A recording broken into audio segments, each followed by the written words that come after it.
भृगु शिव के प्रति बहुत गहराई से समर्पित हो गए थे और वे बहुत स्त्रैण बन गए थे। तो पार्वती को इससे थोड़ा गुस्सा आया, तो उन्होंने पार्वती से थोड़ा दूर हटने को कहा। शिव अपनी पत्नी और अपने भक्त के बीच चल रहे इस झगड़े से हैरान थे।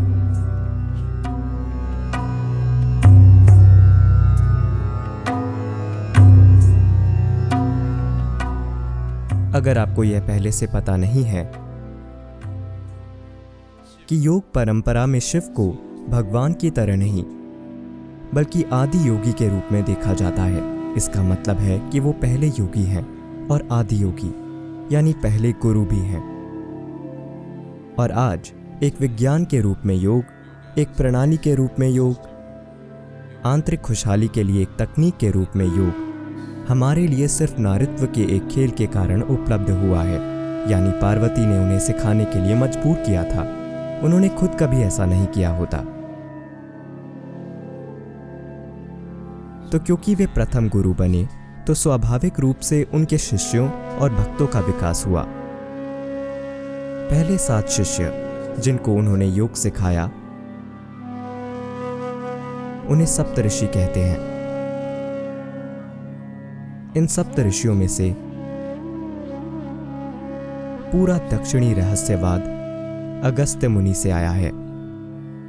वे हमारे लिए सब कुछ हैं, क्योंकि जो कुछ भी हम जानते हैं वह उन्हीं से मिला है। वे खुद ही शिव के शिष्य थे।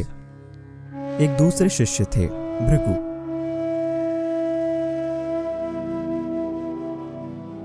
भृगु शिव के प्रति बहुत गहराई से समर्पित हो गए थे और वे बहुत स्त्रैण बन गए, क्योंकि भक्ति की प्रकृति स्त्रैण है। वे शिव के बहुत बड़े भक्त बन गए। तो हर दिन वो आते और वो 3 बार शिव की परिक्रमा करना चाहते थे, यानी वो 3 बार प्रदक्षिणा करना चाहते थे। इसके बिना वो अपना दिन शुरू नहीं करते थे। और पार्वती वहीं पर थी। तब तक वे भी पूरी तरह से आत्मज्ञानी बन चुकी थीं। लेकिन भृगु उन्हें पूरी तरह से अनदेखा करके सिर्फ शिव के चारों ओर घूमते थे, उन दोनों के चारों ओर कभी नहीं। तो पार्वती को इससे थोड़ा गुस्सा आया। तो एक दिन वो शिव के पास बैठ गईं। तब भृगु आए और देखा कि पार्वती के चारों ओर घूमे बिना शिव के चारों ओर घूमने का कोई तरीका नहीं है। तो उन्होंने पार्वती से थोड़ा दूर हटने को कहा। ऐसा तरीका एक भक्त का होता है। वे तार्किक नहीं होते, बहुत स्त्रैण होते हैं,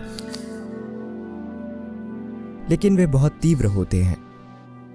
पार्वती ने कहा, मैं दूर क्यों हटूं? उन्होंने कहा, मैं सिर्फ भगवान के चारों ओर घूमूंगा, आपके नहीं। भृगु ने देखा कि सिर्फ शिव के चारों ओर घूमने के लिए जगह काफी नहीं है, तो उन्होंने खुद को एक चूहे में बदल दिया और पार्वती को अनदेखा करके या पार्वती को परिक्रमा में शामिल न करते हुए सिर्फ शिव के चारों ओर घूमने लगे। So Shiva was just amused by this tiff that is going on between his wife and his devotee. Shiv अपनी पत्नी और अपने भक्त के बीच चल रहे इस झगड़े से हैरान थे। उन्होंने पूरी बात का जायजा लिया और उन्होंने बस यह देखने के लिए कि अब भृगु क्या करेंगे, पार्वती को झपटकर अपनी गोद में बैठा लिया। अब वह पार्वती की परिक्रमा किए बिना शिव की परिक्रमा कैसे करेंगे, क्योंकि वो उनकी गोद में बैठी हैं। तब भृगु ने खुद को एक पक्षी में बदल दिया और बस शिव के चारों ओर घूमने लगे।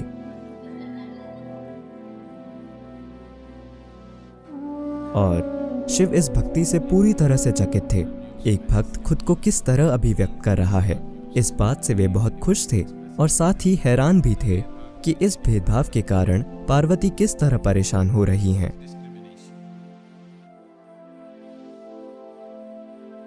तो शिव ने कहा, ठीक है, चलो देखते हैं कि अब तुम क्या करोगे। तो उन्होंने पार्वती को खुद के एक हिस्से के रूप में शामिल कर लिया। शिव आधे पार्वती बन गए थे और आधे स्त्री आधे पुरुष। वे आधे आदमी आधे औरत हैं। अगर कोई यह जानता है कि इसे पूरी सीमा तक कैसे पोषित किया जाए, तो यह आधा पुरुष आधा स्त्री बन जाएगा, और ये ऐसा ही होगा। तो इसे अर्धनारी कहते हैं, जहाँ वे आधे आदमी और आधे औरत हैं। तो उन्होंने पार्वती को अपना एक हिस्सा बना लिया, बस ये देखने के लिए कि अब भक्त क्या करेगा। अब भृगु ने खुद को मधुमक्खी बना लिया और सिर्फ दाहिने पैर के चारों ओर घूमने लगे।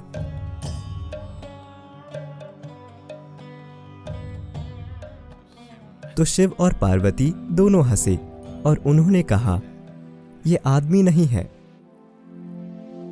इनमें स्त्री प्रकृति बहुत ज्यादा है। वो जिस चीज के प्रति समर्पित हैं, वही उनके लिए सब कुछ है, बाकी कोई चीज उनके लिए मायने नहीं रखती। तो वे बाएं पैर के चारों ओर जाने से इनकार करते हुए बस दाहिने पैर के चारों ओर घूमने लगे, क्योंकि बायां पैर पार्वती है। फिर भृगु की भक्ति का यह बचकाना तरीका मनोरंजक और अच्छा था, लेकिन साथ ही शिवा नहीं चाहते थे कि भृगु अपनी भक्ति में खो जाएं और अस्तित्व की परम प्रकृति से चूक जाएं। तो वे सिद्धासन की योग मुद्रा में बैठ गए, जहां उनके पैर या उनके शरीर के किसी दूसरे हिस्से की परिक्रमा करने का कोई तरीका नहीं था। If he has to do it, he has to do it for both these principles of feminine and masculine. अगर उन्हें ऐसा करना है तो उन्हें इसे नारित्व और पुरुषत्व दोनों ही सिद्धांतों के लिए करना होगा। तो इसी तरह से यह शरीर ऐसा बन गया है कि यह आधा पुरुष और आधा स्त्री है, या पुरुषत्व और नारित्व बराबर अनुपात में है। अगर कोई व्यक्ति जानता है कि इसको कैसे पोषित करे, तो हर इंसान में दोनों पहलू पूरी तरह से सक्रिय और जीवंत रहेंगे। अगर हम अपने इन दो हिस्सों को बराबर तीव्रता से स्पंदित होने दें,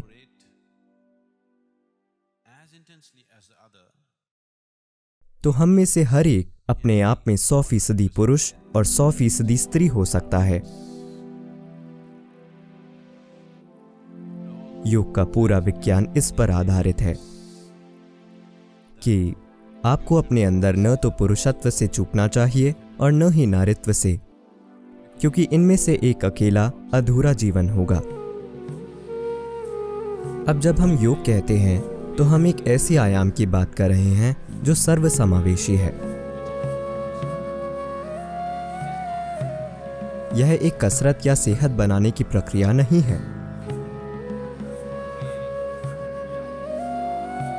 यह मनुष्य के परम कल्याण के बारे में है, जिससे आप जीवन के किसी भी पहलू को बाहर नहीं रख सकते। यह सभी आयामों से परे एक आयाम प्राप्त करने के बारे में है। यह एक ऐसी प्रणाली और विधि के बारे में है जो आपके अपने मौजूदा तंत्र को चैतन्य तक पहुंचने की एक सीढ़ी की तरह इस्तेमाल करती है, ताकि आपका शरीर, आपका मन, आपकी भावना और आपकी ऊर्जाएं चैतन्य तक ले जाने की सीढ़ी बन जाए। यानी आप खुद को अपनी परम प्रकृति की दिशा में एक सोपान बना लें।